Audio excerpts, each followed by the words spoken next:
setup is very different today, but I'm actually on my desk. I am currently working and trying to do the 9 to 5 but also be like a YouTuber at the same time. I hope it works out. But guys, I see that I have new subscribers. Welcome to the fam. Welcome to the fam. Hey girl, hey. And if you haven't subscribed, please subscribe. Hit that subscribe button below. With why I've been MIA. Like, girl, what is the issue? Where have you been? Why have you not been putting out content? So let me tell you, guys, I actually underestimated the balance of having a 9 to 5, having a baby, having a husband, and having to run a whole household, plus having to do my YouTube video. Guys, like, if I had like preference, this would be something that I do like 24/7. I wake up and I think of new content to put out, and that's what I'm doing for the rest of my life. But here I am, you know, I am still in the 9 to 5 mode because I need to, you know, contribute to the household and actually feel like I'm climbing up the corporate ladder, which is, I don't even know what my schedule looks like. I have to rely on my son. Like, if my son is good and he's sleeping, that means I can go do something else.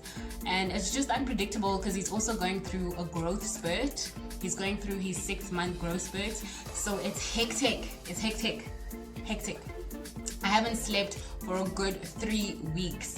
He wakes up every 2 hours as if he was a newborn, guys. It's hectic. Like, he has sleep regression. I didn't even think that was a thing, but it's literally happening to me, and I am currently in the midst of it. And just, I won't lie, I was feeling like really overwhelmed. I think about 2 weeks ago, I was feeling hectically overwhelmed to the point where I needed like a break from work, from life, I just needed a break. I needed like just 2 seconds to myself. So I took time off work and just tried to stay off social media. I took care of me. I literally like twisted my hair, tried to take care of my skin because I was breaking out so badly from all the stress, from all the overwhelming stuff. So that is my life. Excuse this. Oh, this actually looks cuter when it's down, so we'll leave it down. How are you guys balancing being a mom and being like a significant other? How are you balancing a 9 to 5 also at the same time? It's mentally straining, but also I just feel like emotionally it just takes a toll on you, because in the midst of that you need to find who you are as mommy and just who you are, just keeping my goals and, you know, ambitions alive outside of all these roles. So that's my MIA. It's not an excuse, but like, I'm just sharing with you guys my woes. And just, can we just talk about what's happening in the world? What is up with 2020? Why are we here? Like, I am over it. Like, if someone had to ring a bell tomorrow and say we are going on to the next year, to, you know, the next day is the new year, it's 2021, I'd be okay with it. I think everybody is over 2020. But one thing that I should mention is that I wouldn't have my son if it wasn't for 2020. So that was like, that's the highlight of my whole 2020. There's so much going on, and you know, all in the midst of this, you literally have to still be a higher functioning mommy and a high functioning, you know, employee, whatever it is. So I'm with you. I feel you. Have like a chit chat and, you know, moisturize the hair, the disaster of the hair. Oh my gosh. I don't even blame quarantine anymore. It's just me.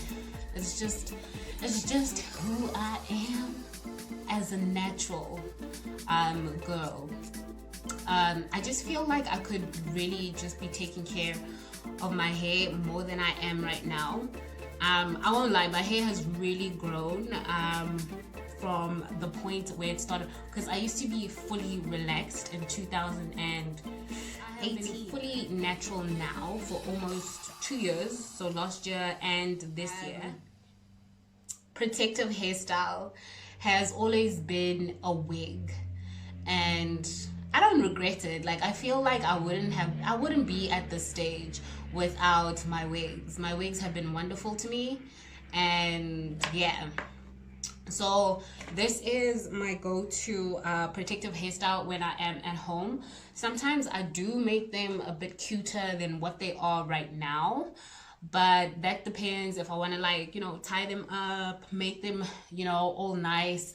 But I do prefer the 3-strand braid rather than a twist, because a twist actually just like locks my hair.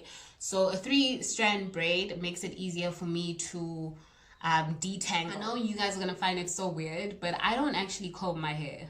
I don't comb my hair. I haven't combed my hair for the past 4 months, and it's been a miracle worker. Like, it actually has helped with my length retention. This is just to help me undo the ends so I can, you know, undo them properly. You know how the ends go. Back to work 2 months ago, so it's been super hectic, to say the least. Like, I feel like just the beginning of this video just gave you a a general consensus of how this balance work life has been going. I did like extra help with my baby, because you would think that working at home, full-time job plus taking care of your baby and your family would be easier if you are in one space and you don't go anywhere because of lockdown. It's actually the total opposite. When you mesh in all your worlds into one, it's such a foreign feeling. Maybe it's just like an uncomfortable space to be in, because it's not something I've ever had to do or done before. So that's where my nanny quest came in. I needed to find like the right person. And looking from my feed on like Facebook and Instagram, finding a nanny full-time mom, is such a daunting thing, because just like even giving your baby over to a relative is like are you holding him right? Are you... Now imagine having to trust someone that you have just met to take care and lead the way. I know how tough that must feel for like all new time moms, even if you're not a new time mom, just like a mom in general. Like, it's hard to just trust your little being or trust your heart in human form with another person. Like, will this person take care of you know, this child like I'm kind and considerate and pay attention like you would? So that's where the stress comes in, like the unknown, which is like, that's quite normal to feel that way. Like, it's quite normal to feel that way. Okay, just so you know what I'm doing here. So this is my hair right now. Ooh, it actually looks, ooh. Okay, spritz it with some water.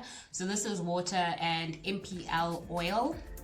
MPL oil is so cheap. It's like $20 a bottle, and you can find this at like Clicks or Discam, or just buy it on Take a Lot in bulk.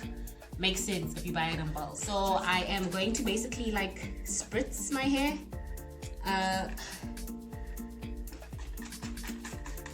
Spritz it all up, get that in good.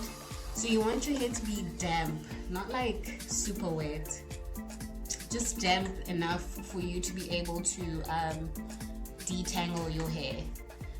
And just, you know, if you spend time actually detangling your hair, when wash day comes, it's actually such a breeze. Watching a movie while doing this, because I feel like you should literally give your hair that much attention, where you're just like gentle and brushing it and just being nice to it.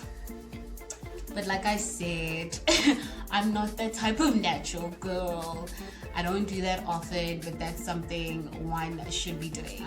Castor oil. So I got this on Take a Lot. It's from Uzuri. It smells so divine, guys. You can actually use this on your body too. It's meant for anti-aging and wrinkles. So it's quite nice. Oh, it smells so good. It smells so good. So I literally just cover my strands with that, so you don't get your moisture from the oils that you use. You get your moisture from the water that you spritz, and obviously you just need to seal that in with, like, you know, good oils that also help strengthen your hair. And one of my favorites is castor oil that I'm using right now. Now back to back to the nanny chats. So I know how stressful it is to try find the right person for you and the right person for your household, because it is like, this person is joining your family, this person is going to be a part of your family, and you need to find someone that obviously you also gel with. So finding a nanny might be like a complicated process, but I just feel like once you, as the mom, you define the things that you know expect, or the criteria of the job, the whole job scope, or you know the type of person that you're looking for, once you're clear about that, I feel like everything thereafter flows smoothly. So you do your intrinsic homework, like, what do I need from this person? You know, what would make my life easier? Would this person be a stay-in nanny? Would this person be a traveling nanny? So what are your needs particularly at the moment?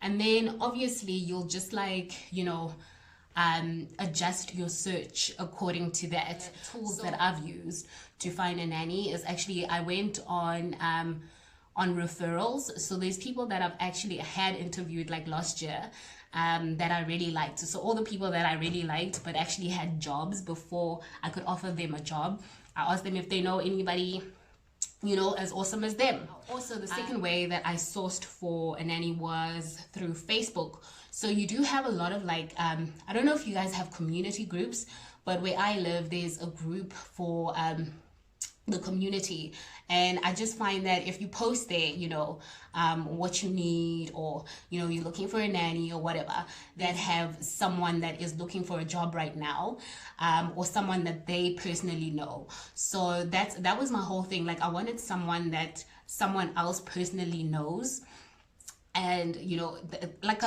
you know, there's a trace of behavior that I can follow. So yeah, that was one of my big requirements. Like, do you know this person? I didn't want to just like take anybody. I needed someone that somebody else knew, and I was lucky enough to actually find one of the nannies that I had interviewed last year had a friend who is as wonderful as them, and they actually referred me my nanny right now. So yeah, I was lucky to actually like literally find her free, because it's like I feel comfortable you know, leaving my son with her, because I trust the fact that she'll take good care of my son. But did this come easy? Like, did I just fall into it? Was I just like, yay, she's here, here's my son, bye? No, of course not. Of course not. You'll have your teething phase with her too, or him, whatever type of nanny you decide to get, a manny, a nanny, whatever you prefer. Obviously, like any relationship, there's a teething phase where you both have to learn each other. You know, we as mommies want the nannies to know about us and know about what we expect, blah, blah, blah, blah, blah. But at the end of the day, your nanny is a person too. And so you need to, you know, treat them as such. They feel too. They have problems at home too. They also have bad days. They also have good days. So I think just building a relationship of trust between the two of you, that means a lot of communication. That means, you know, a lot of sometimes maybe difficult conversations, but these are conversations that are worth it at the end of the day, just to build your relationship and to build that trust.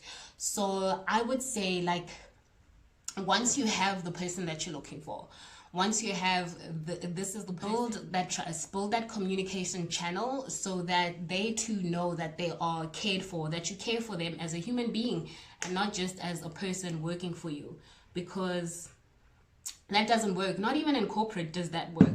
That's why you know, companies have culture and vision, and how do you align to that? You know what I'm saying?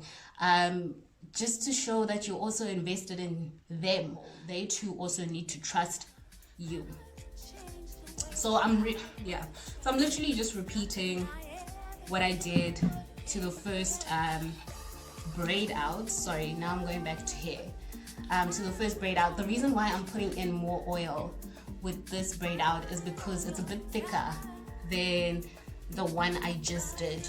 So I thought they would be. Look at the curls. Look at the curls. Look at the curls. Girls with curls, honey. Yeah, so it's a relationship that you need to work on and nurture, and just, you know, be aware, self-conscious of you too as an employer. Like, you know, be kind. Like, kindness doesn't hurt you. Be kind to the person taking care of your loved one. Show your appreciation for them. I know this is at work and etc., but just imagine yourself like at your job. If your boss never, you know, says, hey, you're actually doing a great job and, you know, thanks for that, would you be wanting to work extra hard for this person? No. So also just think about those things when you do have your person, just to create a long-standing relationship, because you don't want to go from nanny to nanny to nanny. That's not the way you want to go. That is my chat about nannies. Obviously, please drop like comments below if you have like nanny stories or whatever. You can't obviously guarantee that there won't be any mishaps and etc. That's why you also still have to be a hands-on parent. I actually might change this content. I don't know. Let's see. Some people have been saying I should do a Q&A since I haven't done one. I think that's also a great idea. You let me know, comment below. Thank you so much for coming back to my channel. I'll see you in the next video. Love you lots. Be kind to everybody. Check on a mama. If you haven't heard from a mama in a while, check on her and send her some love and positive vibes. If you haven't subscribed, love, please subscribe, and I will see you in the next video.